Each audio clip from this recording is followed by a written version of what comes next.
Кыргызстандын тарыхында бир кызыктуу окуя бар. Владимир Ильич Ленин менен алгачкы жолу жолуккан кыргыз бул Жусуп Абдрахманов.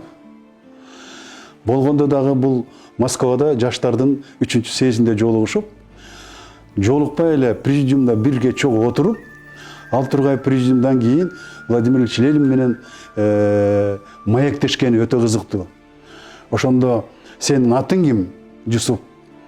Кайдан келдиң? Түркистандан. Улутуң ким? Кыргыз.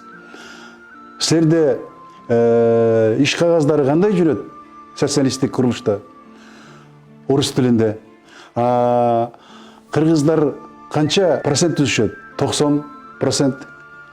Эмне үчүн өз тилиңерде жүргүзбөйсүңөр деген маселеси бүгүнкү күндүн маселесине дагы дал келип турат да. Ошон үчүн кыргыз бар жерде кыргыз тили өкүм сүрүшү керек экендигин Ленин өз учурунда ташка тамга баскандай айтып койгон экен.